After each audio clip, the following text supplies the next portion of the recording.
Well, hello everyone, and welcome back to another Ultimate Alliance 3 video. A few weeks back we went through and listed the worst to best stages or individual worlds found within the main campaign story as well as the additional DLC, and I had so much fun putting that video together that I wanted to do something in the same vein but a little bit different. So today what we will be doing is we will be ranking the different boss fights within the game from worst to best in a similar fashion.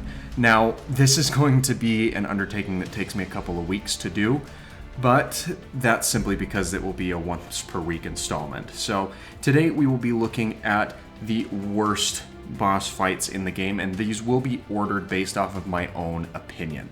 So feel free to voice your own opinions in the comments down below, as I am always open to hearing some peaceful discussion as to what your thoughts are on these characters. And as always, while you're down there, check to see if you are subscribed to the channel. If you're not, go ahead and fix that for me real quick, as the subscription is free and easy, and I bring videos to you every single day. And if you find today's video helpful and or enjoyable, please feel free to hit that like button. So let's go ahead and talk about the 13 characters that I feel are the worst boss fights in the game. And there's only one way to lead into this list, and that is the Maximus fight. This fight is super lackluster, especially with as late in the campaign as it is. Yeah, it introduces some interesting mechanics, and he has a couple of attacks that can cross you up, but all things considered, Thane just completely renders Maximus useless in this fight with the amber constructs that he has to protect you from his more devastating attacks. And it's really just a fight that drags on a little bit more than anything else. And I voiced this in my opinion of the worlds of worst to best, but not only does this fight not have any other boss fight within the world to compare it to or kind of bolster it up, it just has the unfortunate side effect of being the worst section of the game, which also puts a damper on this being the only major fight that takes place in this world as well. Moving up our list to spot number 35, we have Nebula. And I know I'm going all the way back to the start of this list, but Nebula serves a very interesting purpose. Of course, she's meant to teach you some of the basic mechanics of this fight, and apart from that, there's nothing super special. She has maybe one or two big abilities that she uses, but other than that, she's very predictable, and she's meant to be predictable. The only difference here really is that she does move around a little bit more erratically and can be a little bit more of a nuisance, but I don't think that this fight and its base mechanics are nearly as bad as the fight with Maximus. Moving up the list to fight number 34, we have the Juggernaut solo fight in the basement of the Xavier Mansion. And though I really like the premise of this fight, it just kind of makes Juggernaut seem super weak. The fight's over very, very quickly, and the only iteration in which this fight really has any amount of difficulty to it is the one Infinity Rift, where you have to get through this fight without taking any damage in order to get the clear condition for this specific task. But other than that, he's very, very simple to fight through and lacks a lot of the things that would make you think that he's the powerful, unstoppable force that he in reality is. Spot number 33 on the list goes to the Electro Venom duo fight. And this fight is beautiful and masterfully executed. There's just not a whole lot of things that make this fight super difficult. The fight basically hands you the victory with being able to use the electrically charged venom to set off the sonic suppressors that are within the combat arena. And apart from that, the only real other trick is with Electro's fight in and of himself. When you're hit by any one of his attacks, you can kind of get staggered out and left vulnerable due to an electrical stun that lingers around a little bit. But apart from that, like I said, it's really a simple fight. There's not a whole lot of things that you need to be too well aware of, and it doesn't really test any of your finer movement skills either. Moving up to spot number 32 on the list, we have the Dr. Octopus fight. And again, I feel like this one works rather well. I don't think it's as beautifully executed as the Electro Venom fight, but it has a little bit more difficulty to it, where Dr. Octopus runs around the arena a little bit, at least in the first stage of the fight, and in the second stage of the fight with his large tentacles that span the different shafts of the elevator, it can be a little bit difficult to get in on him and stagger him down. But again, not a super taxing or difficult fight, especially once you know what you're looking for with him. The biggest nuisance, apart from some of the ways that he conducts his battle in both the first and second phases, is he has a quite extended reach, and that is to be expected with the many different tentacle appendages that he has that he can use to lash out against. Really, the only attack that's going to catch you off guard in either stages of this fight is his dash attack, where he lunges forward and barrels through any of your teammates that happen to be in his way within that first stage. But other than that, he's fairly simple. Spot number 31 on the list is Ultimo. This fight drags on forever.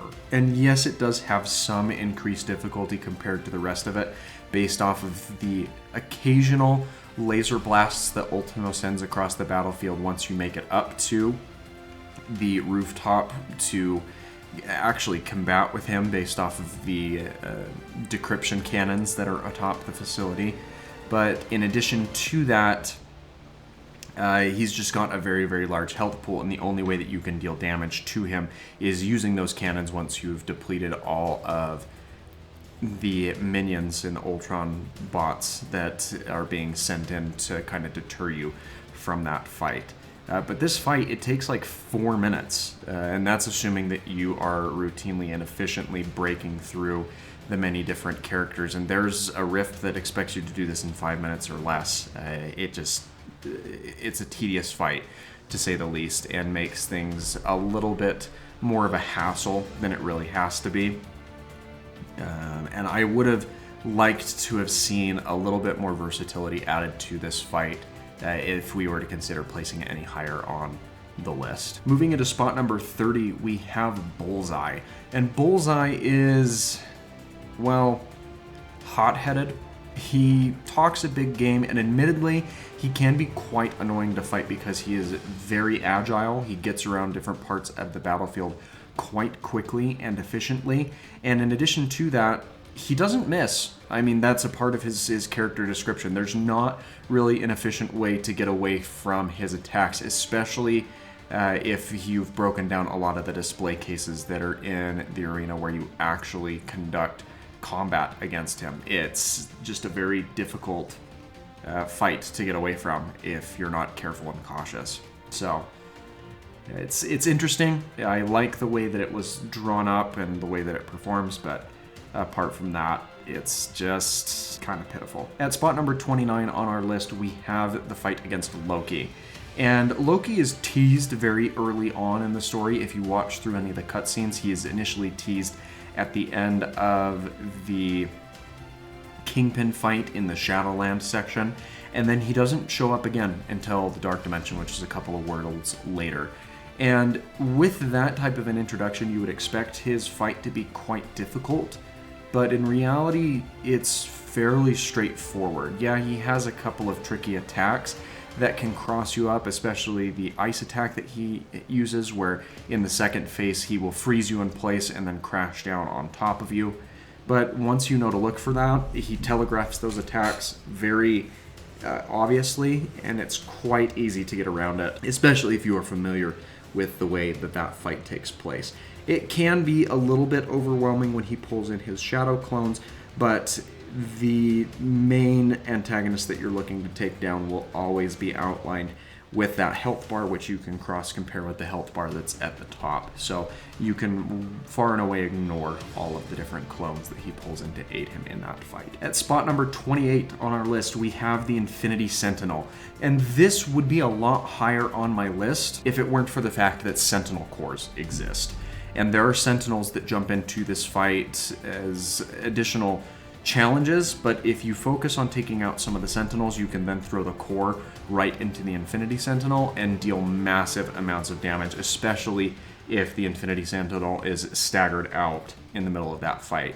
The thing that puts him higher up on this list is the fact that all of his attacks take up a large amount of space, and the battlefield is relatively confined, so it can be quite tricky to get the right rhythms or attacks in, but it's by no means impossible. So again, if the Sentinels didn't show up, this would rank a lot higher on the list because you would have to manually burn him down.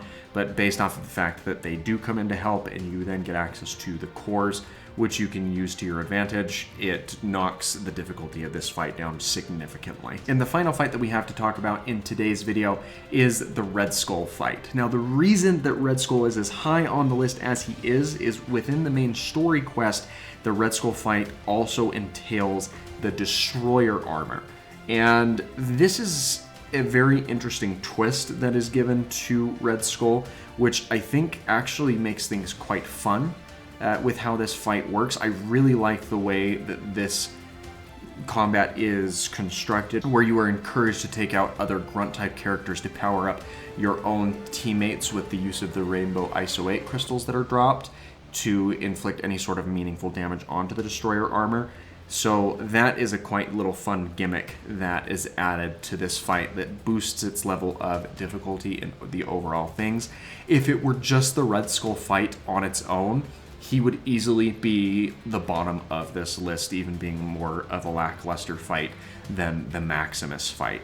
But because the Destroyer armor fits into this, this is what boosts him up higher on this list and puts him at the top of the list as far as the worst fights in the game are concerned. But what do you think? Do you agree with the ranking of my characters? Are there ones that I haven't mentioned that you feel belong lower on this list? Again, feel free to let me know your thoughts and opinions in the comments down below, as I'm interested to hear what you have to say.